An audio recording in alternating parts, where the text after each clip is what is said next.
What's up, y'all? You're listening to the Aggie Nation Podcast. I'm Alex Miller with the Eagle, joined always by Travis Brown, the Eagle's Aggie sports reporter. What's going on, Travis? A lot. It's busy. It's supposed to not be the busy time, but there's all kinds of stuff going on as we're going to talk about here. Yeah,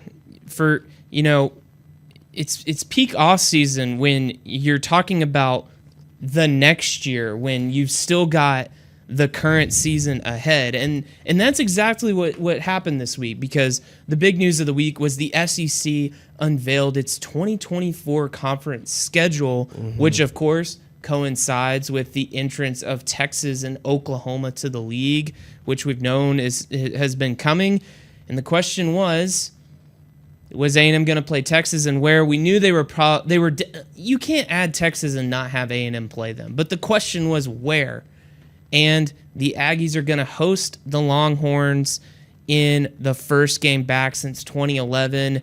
Dates to be determined. We can talk about that in a minute. But Travis, what'd you kind of make of A&M's schedule for 2024? Yeah, well, when you look at all of the schedules on the whole, A&M got out pretty good. They don't have to play Alabama. They don't have to play Georgia. Nope. They only have to play, as far as the successful teams over the last little bit, LSU, Auburn, Florida, and then we'll see how Texas adapts to and adjusts to SEC play that season. But if you want to look across, and I was trying to kind of glance across and look, they might have the most favorable schedule of any of the teams listed out here in that season, and it'll be another year with some of these young guys who have part of that 2022 class who are kind of moving into more veteran positions by that time.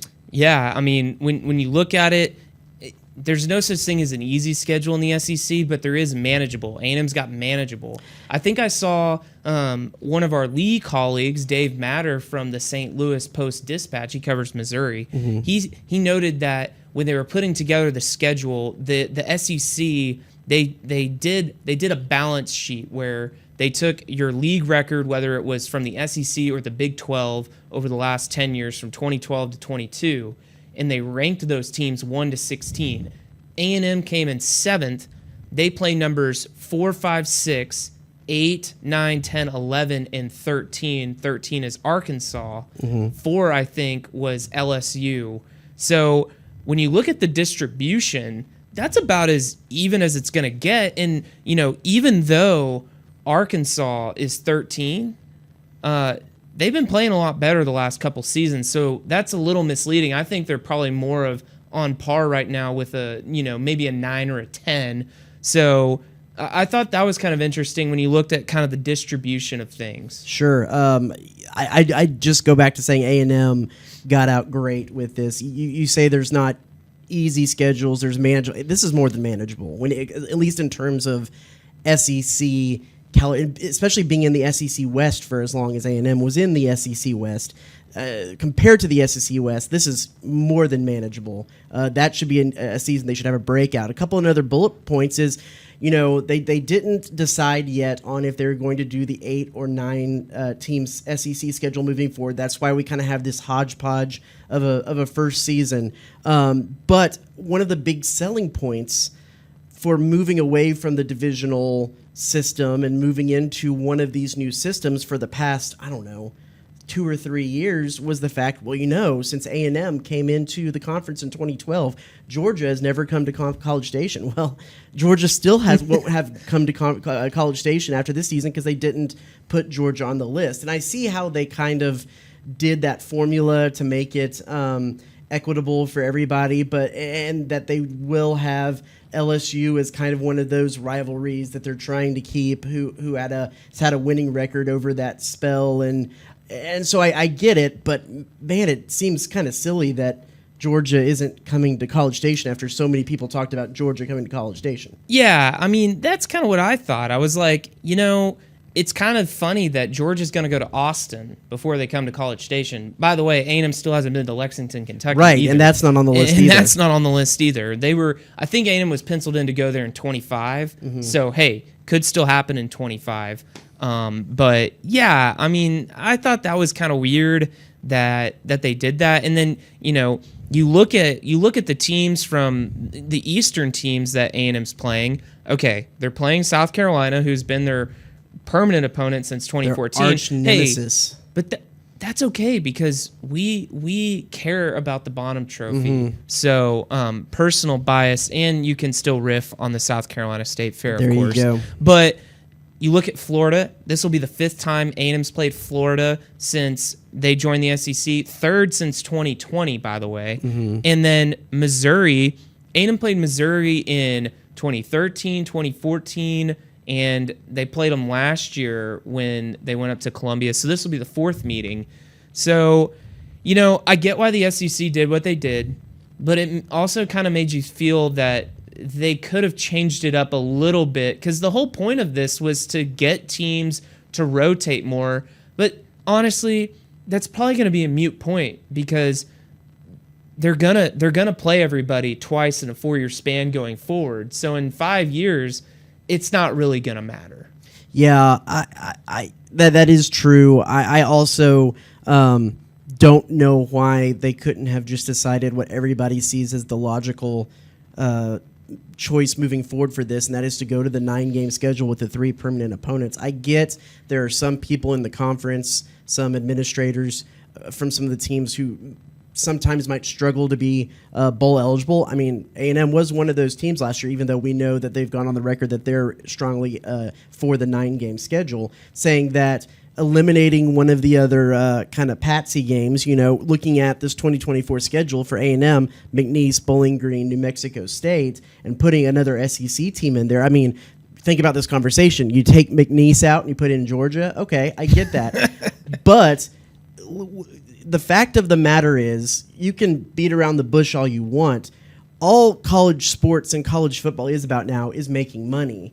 You make more money. The athletic directors make more money. The schools make more money when they have that extra football game on campus that's an SEC game and not a McNeese game or a Bowling Green game. A&M does have it good. I will give props to the A&M fans because the tickets for the SEC games are such a hot commodity usually that when you get to the McNeese, the Bowling Greens, the New Mexico States, that the stadium still is pretty full because that's the games that the people who have season tickets give their tickets away to someone else who doesn't get to come to a lot of games or stuff like that. And so there's a big enough of alumni base and a big enough of a following that those games still fill. But at a lot of places, they don't. And No. There's a lot less money made compared to when you have these SEC games. So that's just my kind of hot take on that is what are we doing here, guys? I thought by every action that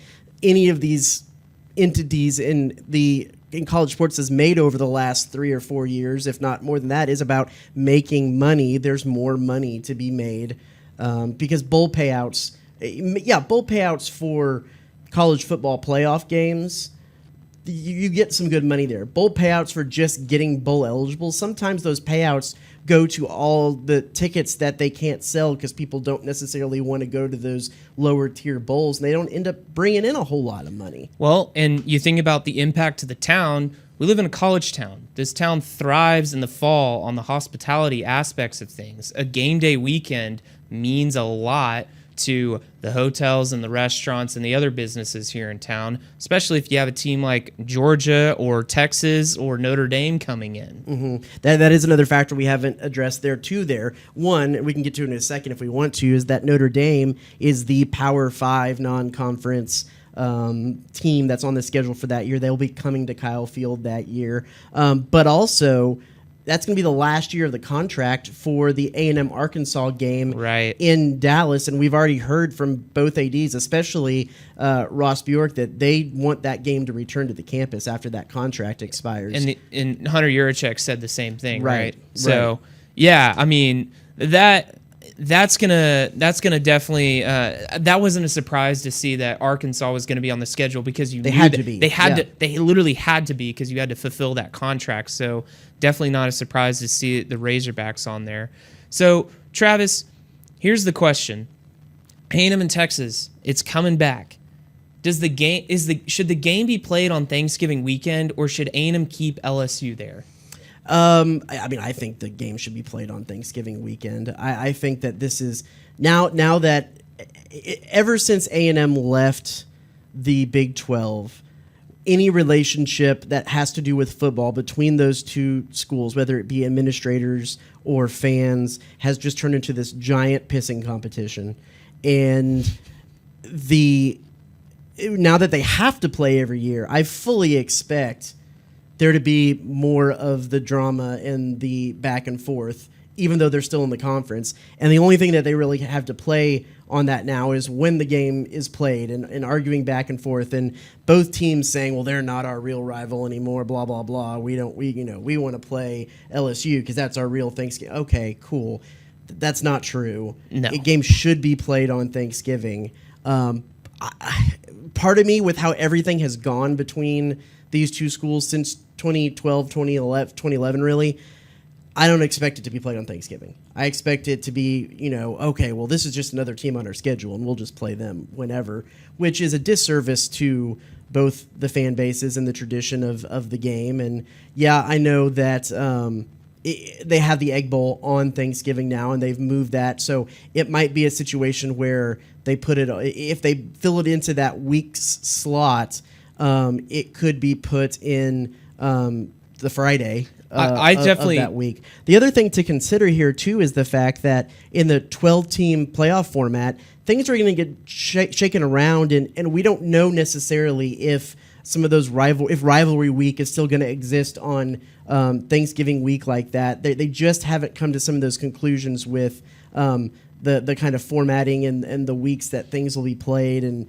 if they really want those rivalry games to still be played, then that's everything is, of course, with all this, can all be up in the air. So that there's a little bit of a caveat there. But yes, in a vacuum, that game should be played on Thanksgiving. You've been around that game a lot longer than, I grew up in Dallas. Yeah. I didn't really have a connection with. So when it comes to UT, it was always Texas OU at the fair. You've been around this game a lot longer. Yeah, I went 3 times growing up, and the last time it was, I'm pretty sure it was on Thanksgiving Day, and we had dinner or lunch with the family, and then it was off to Kyle Field. That was all that had to be said.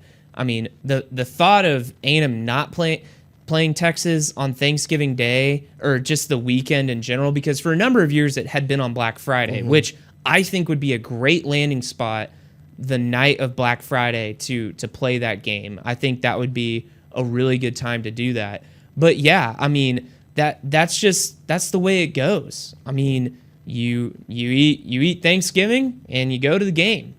That's how it was growing up. And so, I think it'd be silly not to play it on Thanksgiving weekend, given the tradition, because if rivalry weekend stays intact, which I'm sure it will, because imagine moving the Iron Bowl or the game off of that weekend, or the Egg Bowl. Those 3 games in itself that are some of the most heated rivalries in college football: Georgia, Georgia Tech, Clemson, South Carolina, Oregon, Oregon State, UCLA, USC.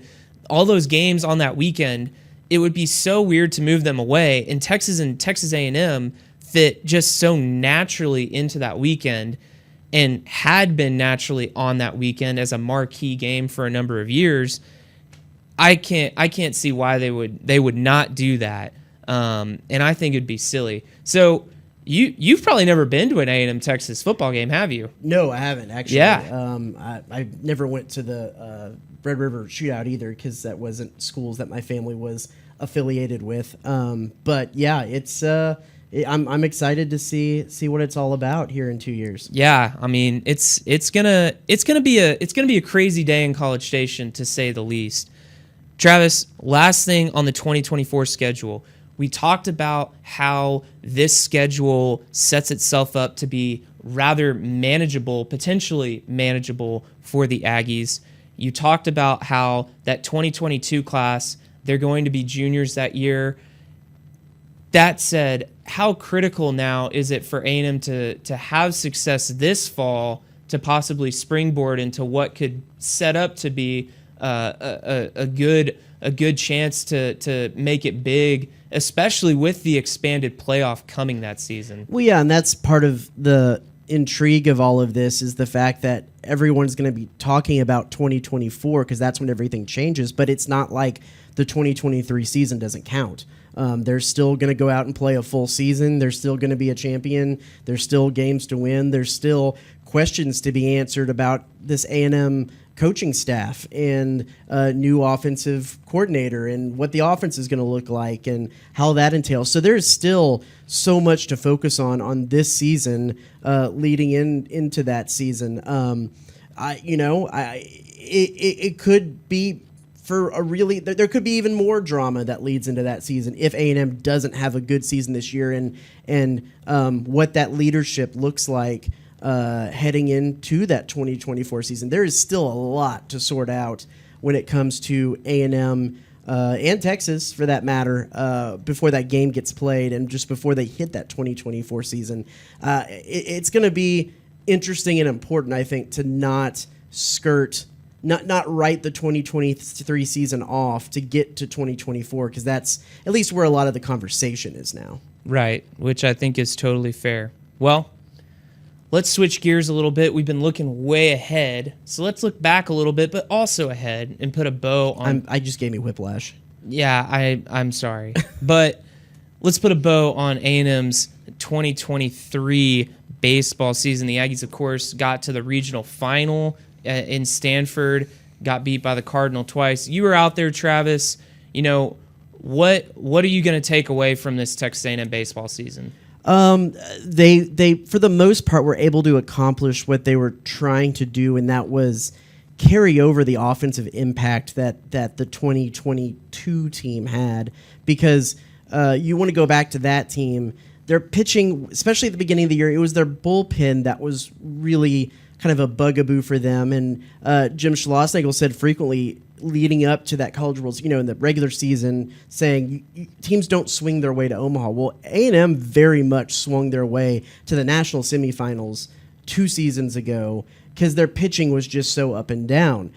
They were able to carry that over for the most part, especially when they got into conference play last season. But the pitching fell off even more last year than where it was the year prior. They couldn't throw strikes this year. A lot of walks, a lot of hit batters, a lot of wild pitches, a lot of free bases is what they call it, winning the free base war. They didn't necessarily win that a whole lot this year. And so there's going to be some big question marks about how they can necessarily bolster that pitching staff, because if you want to look back at the season, a whole lot of the troubles came from starting pitching. They went through the entirety of the SEC regular season without having a starting pitcher record a win, the statistical category of a win in the game. The first one was actually Troy Wansing in the SEC tournament in his one-hit, almost perfect game bid there to start off the SEC tournament. So,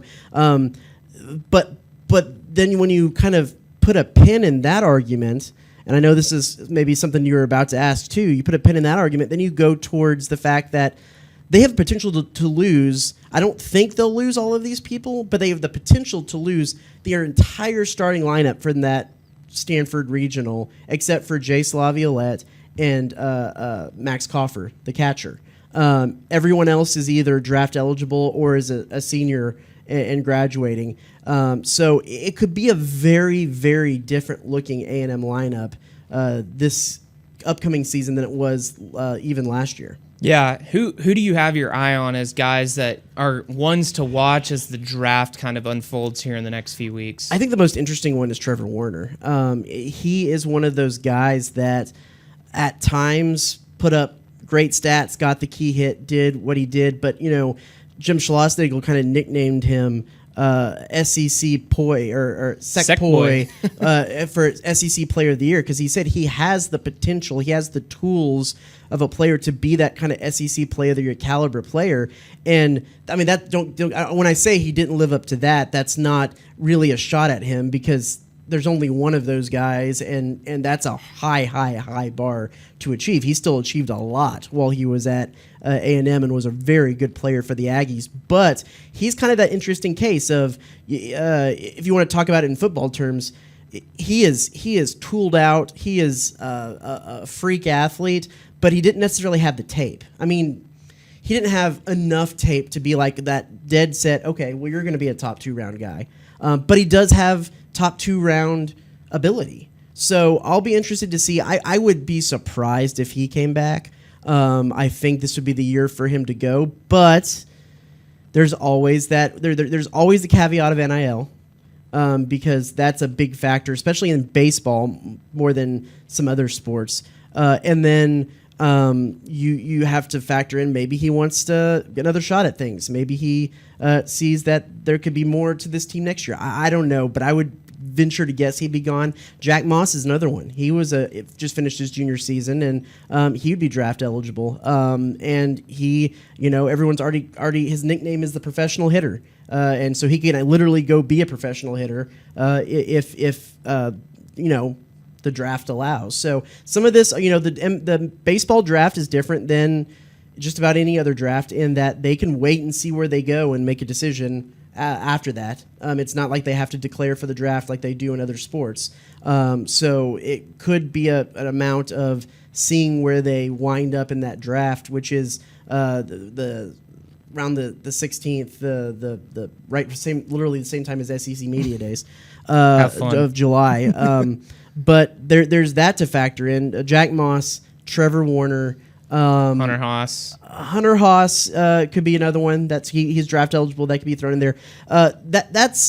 Yes, he was their second best hitter this year, and would be a loss. They do have some cover there in Caden Kent, who everyone wanted to talk about. Jim Schlossnagle joked that he was the backup quarterback of the team, the guy that everybody wants to see. And he started one game there, was a good player. And you have transfer coming in from Cal State Northridge, Ali Carmillo, I believe. Camarillo, who put up some really big numbers in the Big West, hitting wise, and pretty good defensive gloves. So they're pretty squared away there. The interesting part is pitching.